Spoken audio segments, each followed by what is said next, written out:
अच्छा ये बताओ, लक्ष्मी जी मूर्खों के पास रहती हैं कि समझदार विद्वानों के पास? बुद्धिजीवी बुद्धिमानों के पास लक्ष्मी जी हैं या मूर्खों के पास?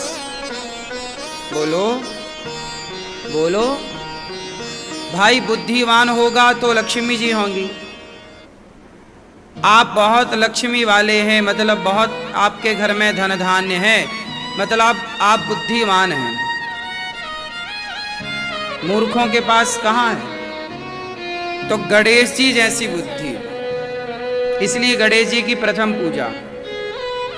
फिर लक्ष्मी नारायण की पूजा। पूजा करते समय क्या करिए? गाय के गोबर से पहले लीपिएगा। गोबर ही लक्ष्मी का स्वरूप है। सनातन धर्म में गाय के गोबर में किसका वास है?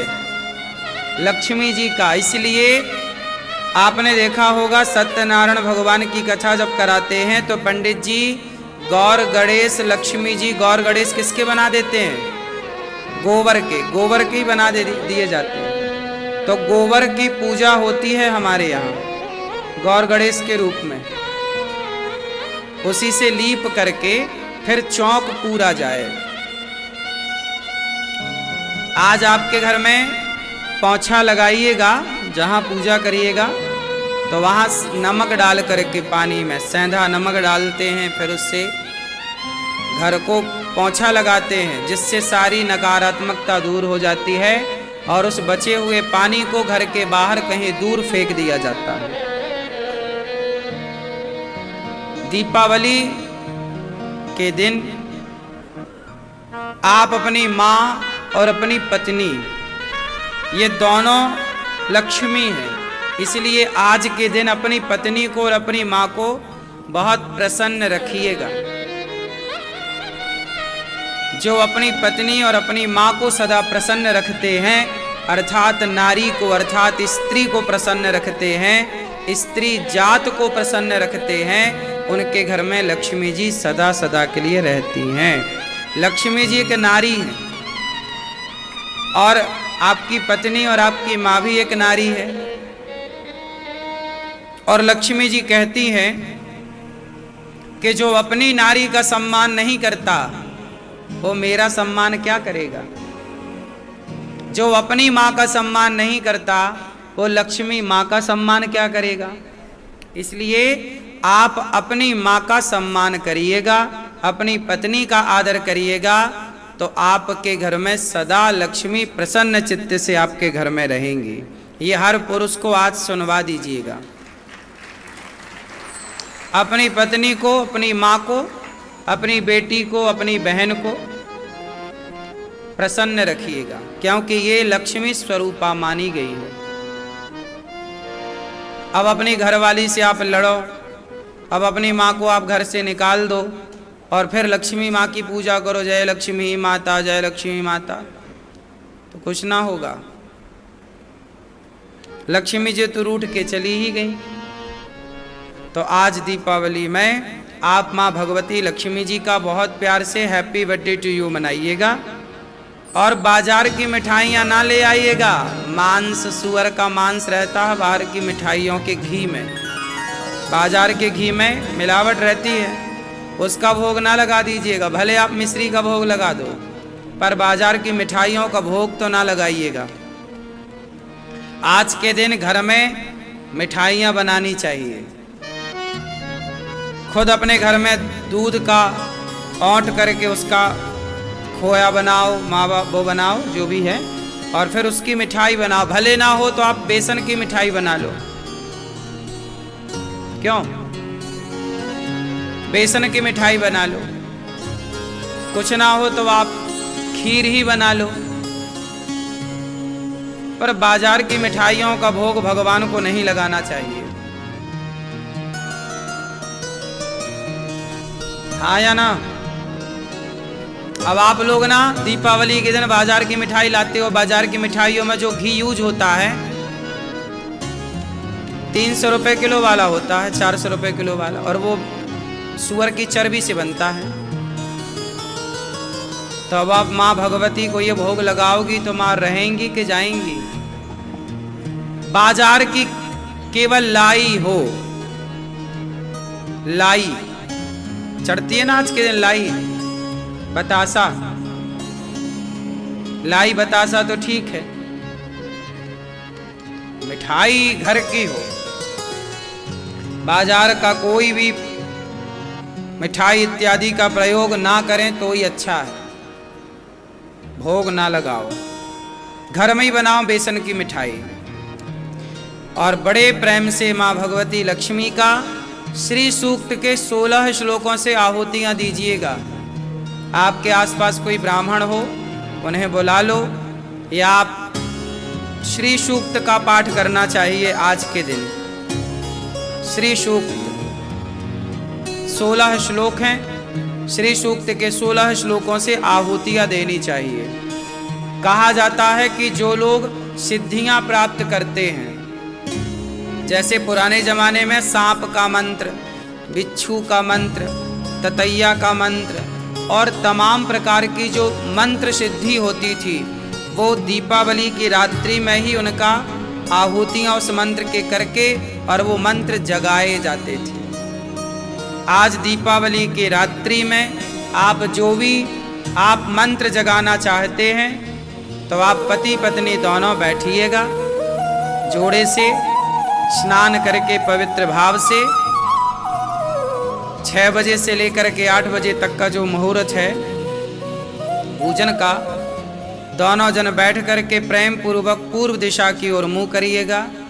गाय के गोबर से लीप करके जो आपके घर में लक्ष्मी गणेश जी हैं, नारायण हैं, उनको स्थापित करिएगा।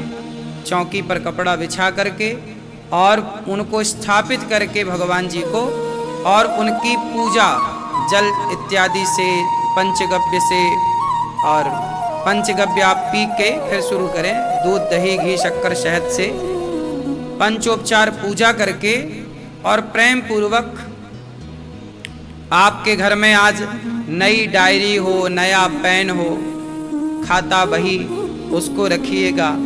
उसमें स्वास्तिक बना करके माँ सरस्वती का आवाहन पुस्तक में कीजिएगा।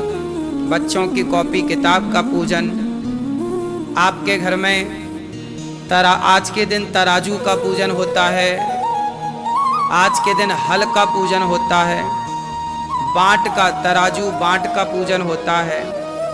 जो भी आपके पैसे हैं, सोना चांदी है, जो आपने धनतेरस में खरीदा होगा या जो आपके पास है, उसको रख कर के पूजन होता है। मानो ये सब कुछ भगवान को दिखाया जाता है कि हे प्रभु, जैसे सरकार को बताना पड़ता है ना कि हमारे पास क्या है क्या नहीं है, ऐसे दीपावली में आप सब बताओ लक्ष्मी माँ को कि देखो माँ आपकी कृपा से ये है, तो माँ देखेंगी कि आपके घर में क्या है क्या नहीं है। जो है उसे बनाए रखेंगी, जो नहीं है लगेगा माँ भगवती को कि चाहिए तो माँ लक्ष्मी उसे पूरा कर देंगी। तो आज के दिन सारा जो आपके पास है वो माँ भगवती को प्रेजेंट किया जाता है, दिखाया जाता है। माँ ये है आपका दिया हुआ, तेरा तुझको अर्पण, क्या लागे सब भगवान को।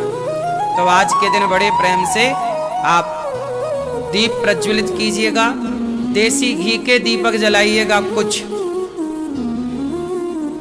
कुछ दीपक देसी घी के जलाइएगा।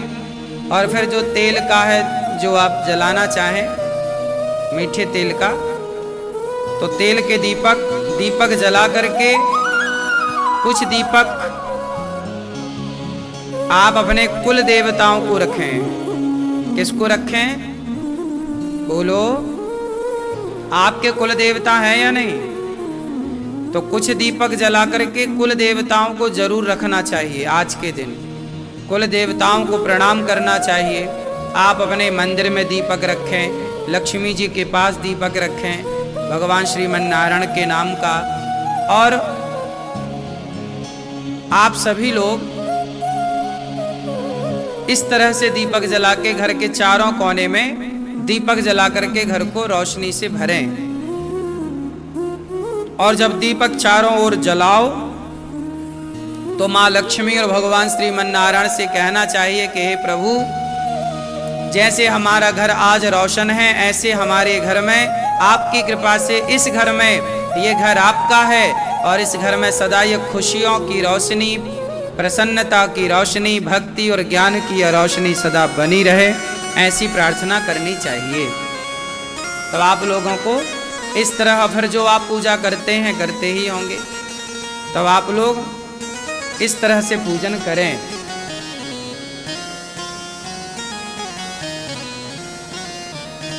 बहुत सारी विधि विधान आपको आपके पूर्वजों से मिलती है। कुछ कुछ परंपरागत पूजा होती है जो आपके बाप दादों ने करी, तो उनसे पूछ लिया करो। अपनी सास से, अपने ससुर से पूछा करो कि अपने यहाँ कैसी पूजा होती आई है। कई बार परंपरागत पूजा होती है कि बाप दादे जो करते आए हैं हम उसी को फॉलो करते हैं। इस तरह से दीपावली की पूजा करनी चाहिए सबको। आज के दिन अपने घर पे तो दीपक जलाना ही चाहिए, और दीपक जला के जब पूजा पाठ संपन्न हो जाए तो एक दूसरे को मिठाई खिलाने की भी परंपरा है, एक दूसरे को गले लगाने की भी परंपरा है। कि आज तक हमारी और आपकी जो बात थी, बात था, विवाद था, हम छोड़ें कल की बातें, कल की बात पुरानी, और अब प्रेम पूर्वक अपनी जिंदगी इस दीपक के तरह, जैसे ये दीपक सब तरफ रोशनी कर रहा है, ऐसे हमारी और आपकी दोस्ती, हम और आप मिल करके, हम और आप दोनों लोग देश को रोशन करें, समाज को रोशन करें, ज्ञान से रोशन करें, प्रेम से रोशन करें, एक दूसरे का मुंह मीठा करने की परंपरा है। लाई आज के दिन चढ़ती है। आप में से कितने लोग लाई चढ़ाने की परंपरा जानते हैं? चढ़ती है लाई?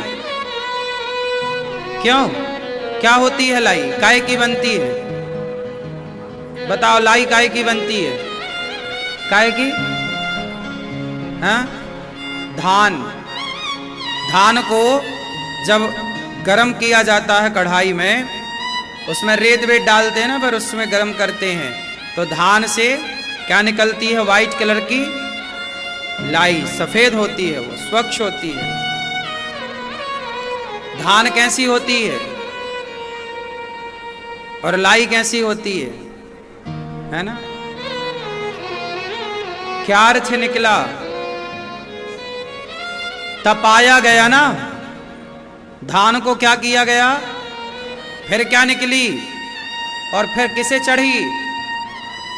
बोलो, लक्ष्मी जी को, गणेश जी को। क्या मैसेज मिला? कि लक्ष्मी तक पहुंचने के लिए धान को पहले क्या करना पड़ा? तपना पड़ा। जो तपेगा, जो मेहनत करेगा, वही लक्ष्मी तक पहुंचेगा। ये मैसेज है। आप सोचो कि बिना मेहनत करे हम सफल हो जाएं, बिना मेहनत करे लक्ष्मी पा जाएं। आप बिना मेहनत करे लक्ष्मी पा भी लोगे तो याद रखना टिकेगी नहीं।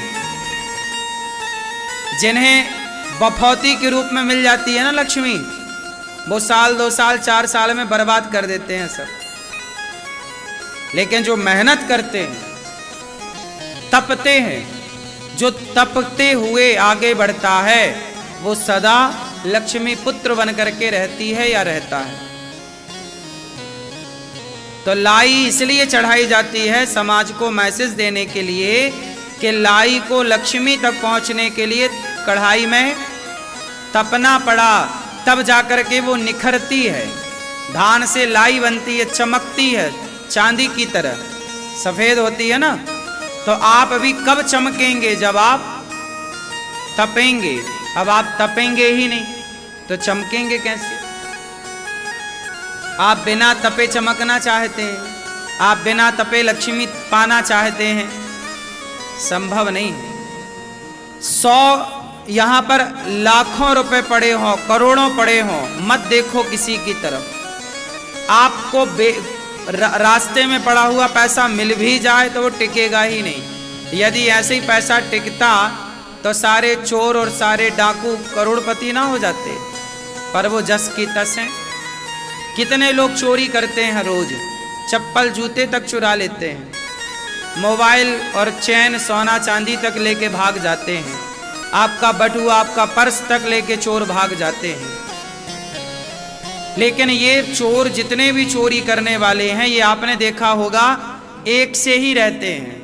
इनकी कभी तरक्की नहीं होती, कभी ये सुखी नहीं रहते, इनके परिवार में शांति नहीं होती। क्यों? ऐसे बेईमानी से धन शांति देता, ठहरता तो सब ना बेईमानी करते।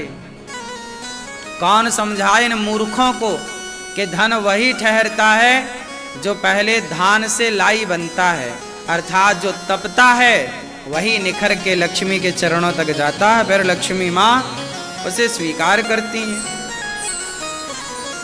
तो आपको भी ये सिद्धांत फॉलो करना चाहिए। भगवान राम रावण को मार करके और फिर अयोध्या जी आए, भरत जी से मिले और राम जी राजा बने। प्रिय भक्तों, इसलिए हम आपसे कहते हैं कि इस बार लड्डू दीन दुखी को, भूखे को खिलाइए मिठाई। तो गौरी गोपाल आश्रम में रह रही हमारी वृद्ध माओं की ओर भी इस दीपावली में कुछ न कुछ आप माओं की सेवा के लिए सहयोग अवश्य निकालिएगा। एक छोटा सा हिस्सा गौरी गोपाल आश्रम में वृद्ध माओं के लिए, यहाँ चल रही सेवाओं के लिए इस दीपावली कुछ अलग निकालिएगा, ताकि आप पर लक्ष्मी माँ की कृपा सदा बनी रहे। जो दूसरों को बांट करके खाता है ना, लक्ष्मी माँ उनसे बड़ी प्रसन्न होती है। आप एक सिद्धांत नोट कर लो, जो व्यक्ति सदा खाने के पहले दूसरों को खिलाने का भाव रखेगा, उसके जीवन में कभी लक्ष्मी की कमी हो नहीं सकती। बस आप ये निश्चित मान लो, लिख लो, बच्चों को याद करा दो ये लाइन कि खाने के पहले जो दूसरों का ख्याल रखता है, जो दूसरों की फिक्र करता है, बस लक्ष्मी जी उनके द्वार पर सदा विराजती, उनके घर पर सदा विराजती। किसके घर में सदा लक्ष्मी जी रहती हैं? जो खाने के पहले दूसरों की फिक्र करता है, दूसरों की चिंता करता है कि क्या वो गरीब है, क्या वो खाया होगा, क्या वो भूखा है, क्या वो खाया होगा। उसको पहले खिलाकर, उसको देकर फिर कोई खाए तो लक्ष्मी जी सदा बनी रहती। दीपावली में नियम बनाओ अब से सदा कि रोज खिला कर ही खाएंगे। भले तो मुट्ठी भर आटा चींटियों को खिला दो, पर नियम बनाओ कि पहले खिलाओगे किसी को फिर खाओगे।